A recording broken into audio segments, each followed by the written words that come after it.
नमस्कार मु जितेन्द्र आपको स्वागत करुच्ची दैनिक न्यूज ओडिया चैनल को।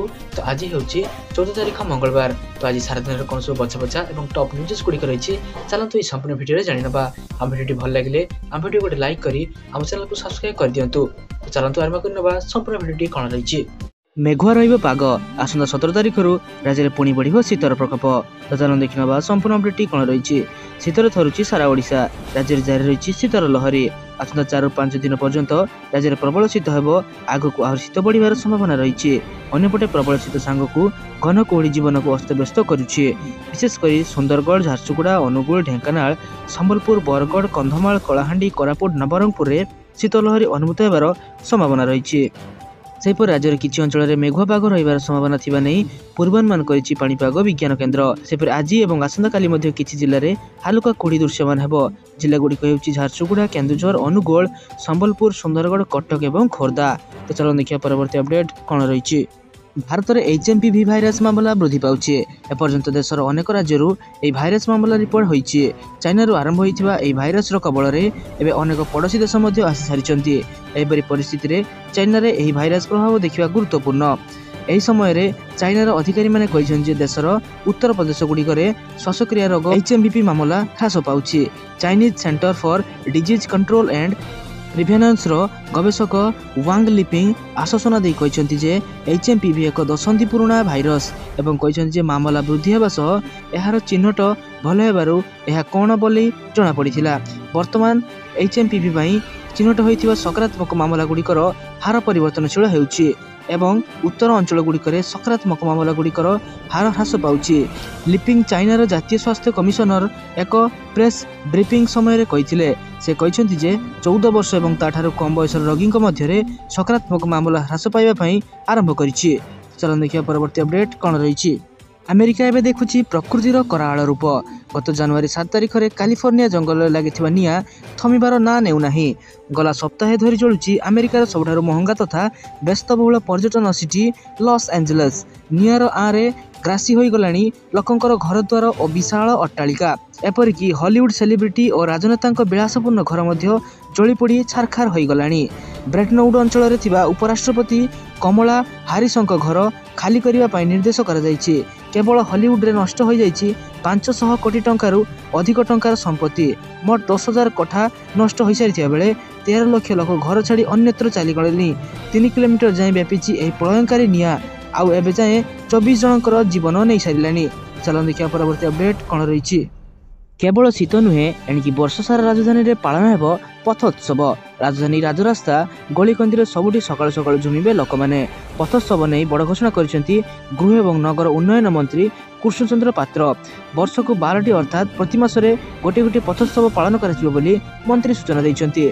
जेतु शीत दिन आसिले प्रति सप्ताह पथोत्सव कराजिबो।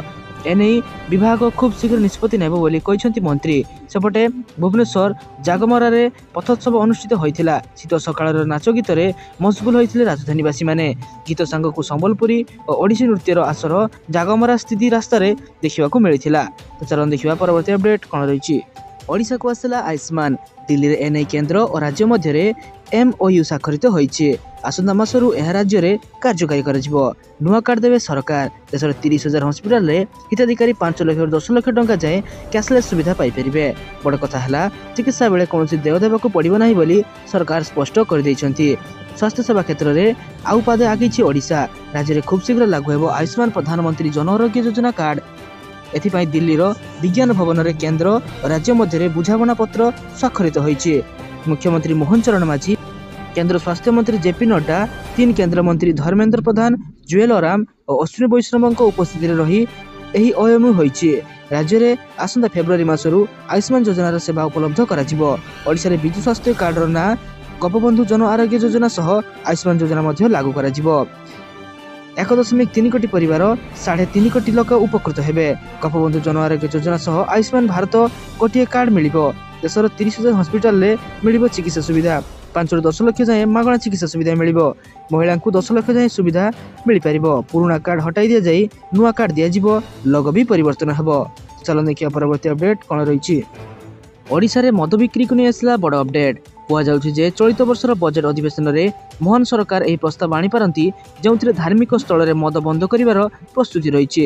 ପ୍ରକୃତରେ ମୋହନ ସରକାର 2028ରେ ଅନୁଷ୍ଠିତ ହେବାକୁ ଥିବା ସିଂହସ୍ଥ ପାଇଁ ପ୍ରସ୍ତୁତି ଆରମ୍ଭ କରିସାରିଛନ୍ତି। ଉଜ୍ଜୟିନୀ ସମେତ ରାଜ୍ୟର ଅନେକ ଧାର୍ମିକ ସହରରେ ମଦ ନିଷେଧ କରିବାକୁ ପ୍ରସ୍ତୁତ ଚାଲିଥିବାର କୁହାଯାଉଛି। ସେ କହିଥିଲେ ବଜେଟ୍ ଅଧିବେଶନ ପାଇଁ ପ୍ରସ୍ତୁତି ଆରମ୍ଭ ହୋଇଛି। ଏପରି ପରିସ୍ଥିତିରେ ଆମ ସରକାର ଧାର୍ମିକ ସହରରେ ମଦ ଉପରେ ନିଷେଧ କରିବା ଉଚିତ ବୋଲି ବିଚାର କରୁଛି, କାରଣ ଅନେକ ସନ୍ଥ ନିଜେ ଏହା ପରାମର୍ଶ ଦେଇଛନ୍ତି, ଯାହାକୁ ଆମ ସରକାର ଗମ୍ଭୀରତାର ସହିତ ବିଚାର କରୁଛି। ଏବେ ଆମର ନୀତି ସଂଶୋଧନ କରିବାକୁ ଏବଂ ଧାର୍ମିକ ସହରରେ ମଦ ନିଷେଧ କରିବାକୁ ପ୍ରସ୍ତୁତ ହେଉଛୁ। ମୁଖ୍ୟମନ୍ତ୍ରୀ ମୋହନ ଚରଣ ମାଝୀ କହିଛନ୍ତି ରାଜ୍ୟର ଧାର୍ମିକ ସହରରେ ଥିବା ସମସ୍ତ ମଦ ଦୋକାନକୁ ସହର ବାହାରେ ସ୍ଥାନାନ୍ତର କରିବା ପାଇଁ ପ୍ରସ୍ତୁତି କରାଯାଉଛି, କାରଣ ସରକାର ଏହି ଦିଗରେ ଦ୍ରୁତଗତିରେ କାମ କରୁଛନ୍ତି। ଆମେ ସମସ୍ତେ 2028 ପାଇଁ ପ୍ରସ୍ତୁତିରେ ବ୍ୟସ୍ତ। ଏହା ବିଶ୍ୱାସ କରାଯାଉଛି ଯେ ମୋହନ ସରକାର ଫେବୃଆରୀ କିମ୍ବା ମାର୍ଚ୍ଚରେ ହେବାକୁ ଥିବା ବଜେଟ୍ ଅଧିବେଶନରେ ଧାର୍ମିକ ସହରରେ ମଦ ନିଷେଧ ପାଇଁ ଏକ ପ୍ରସ୍ତାବ ଆଣିପାରନ୍ତି, ଯାହାପରେ ଅନେକ ସହରରେ ମଦ ନିଷେଧ ହୋଇପାରେ। ତ ଚାଲନ୍ତୁ ଦେଖିବା ପରବର୍ତ୍ତୀ ଅପଡେଟ୍ କ'ଣ ରହିଛି। ଝିଅମାନଙ୍କୁ ମିଳିବ 50,000 ଟଙ୍କା। ତ ଚାଲନ୍ତୁ ଦେଖିନେବା ସମ୍ପୂର୍ଣ୍ଣ ଅପଡେଟ୍ଟି କ'ଣ ରହିଛି। ଏହି ଯୋଜନାରେ ଝିଅ ହେବା କ୍ଷଣି ଅଭିଭାବକ ଆକାଉଣ୍ଟରେ 50,000 ଟଙ୍କା ଜମା କରାଯିବ। ତେବେ ଏହି ଯୋଜନାରେ ସାମିଲ ହେବାକୁ କେତେକ ନିର୍ଦ୍ଦିଷ୍ଟ ମାନଦଣ୍ଡ ରହିଛି। ଝିଅଙ୍କ ଶିକ୍ଷାର ବିକାଶକୁ ଦୃଷ୍ଟିରେ ରଖି ଏହି ଯୋଜନା କାର୍ଯ୍ୟକାରୀ କରାଯାଇଛି। ଏହି ଯୋଜନାରେ ଆବଶ୍ୟକ ହେଉଥିବା ଦସ୍ତାବିଜ ମାନଦଣ୍ଡ ବିଷୟରେ ଚାଲନ୍ତୁ ଜାଣିନେବା। ଯେଉଁ ପରିବାରରେ କେବଳ 2 ଜଣ ଝିଅ ରହିଥିବେ କେବଳ ସେହିମାନଙ୍କୁ ହିଁ ଏହାର ଲାଭ ମିଳିପାରିବ। ପ୍ରତ୍ୟେକ ଝିଅ ଜନ୍ମ ନେବାର 1 ବର୍ଷ ମଧ୍ୟରେ ଯଦି ପିତାମାତା ପରିବାରର ନିୟୋଜନ ଅସ୍ତ୍ରୋପଚାର କରନ୍ତି ତେବେ ଅଭିଭାବକଙ୍କୁ 50,000 ଟଙ୍କା ମିଳିପାରିବ। ତେବେ 2 କନ୍ୟା ସନ୍ତାନ ଜନ୍ମ ନେବାର 6 ମାସ ମଧ୍ୟରେ ପରିବାର ନିୟୋଜନ ଅସ୍ତ୍ରୋପଚାର କରନ୍ତି ତେବେ ପ୍ରତ୍ୟେକ ଝିଅଙ୍କୁ 25,000 ଟଙ୍କା ଲେଖାଏଁ ମିଳିପାରିବ। ଏହି ଯୋଜନାରେ କନ୍ୟା ସନ୍ତାନ ଏବଂ ତାଙ୍କ ମାଙ୍କ ନାମରେ ଏକ ଜଏଣ୍ଟ ଆକାଉଣ୍ଟ ଖୋଲାଯିବ। ଏହି ଖାତାରେ 50,000 ଟଙ୍କା ଜମା କରାଯିବ। ଏହାପରେ ପ୍ରତିବର୍ଷ ସରକାରୀ ନିୟମ ଅନୁଯାୟୀ ଝିଅର ଶିକ୍ଷା ପାଇଁ କିଛି ଧନରାଶି ମଧ୍ୟ ଜମା କରାଯିବ। ଏହି ଯୋଜନାର ମୁତାବକ ପୂର୍ବରୁ ବାର୍ଷିକ 1 ଲକ୍ଷ ଟଙ୍କା ଯୋଗାଇ ଦିଆଯାଉଥିଲା, ହେଲେ ଏହାକୁ ବୃଦ୍ଧି କରାଯାଇ 7,50,000 ଟଙ୍କା କରାଯାଇଛି। ତେବେ ଏହାକୁ ଏକକାଳୀନ ଦିଆଯିବ ନାହିଁ, ବରଂ ଏହାକୁ କିସ୍ତି ଆକାରରେ ପ୍ରଦାନ କରାଯିବ। ଏହି ଯୋଜନାର ଲାଭ କେବଳ ମହାରାଷ୍ଟ୍ର ଅଧିବାସୀମାନଙ୍କୁ ମିଳିପାରିବ। ଏହି ଯୋଜନାର ନାମ ହେଉଛି କନ୍ୟା ଭାଗ୍ୟଶ୍ରୀ ଯୋଜନା। ସମାଜରେ ଝିଅଙ୍କ ପ୍ରତି ମାନସିକତା ପରିବର୍ତ୍ତନ ପାଇଁ ଏହି ଯୋଜନା କାର୍ଯ୍ୟକାରୀ କରାଯାଇଛି। ତ ଆମ ଓଡ଼ିଶାରେ ମଧ୍ୟ ଯେଉଁମାନେ ଏଇଭଳି ଯୋଜନା ଚାହୁଁଛନ୍ତି ସେମାନେ ଆମ ଭିଡ଼ିଓ ତଳେ ନିଶ୍ଚିତ ଭାବେ କମେଣ୍ଟ କରିପାରିବେ। ତ ଚାଲନ୍ତୁ ଦେଖିବା ପରବର୍ତ୍ତୀ ଅପଡେଟ୍ କ'ଣ ରହିଛି। ଶିକ୍ଷିତ ଯୁବପିଢ଼ି ପାଇବେ ମାସିକ 8,500 ଟଙ୍କା। ତ ଚାଲନ୍ତୁ ଦେଖିନେବା ସମ୍ପୂର୍ଣ୍ଣ ଅପଡେଟ୍ଟି କ'ଣ ରହିଛି।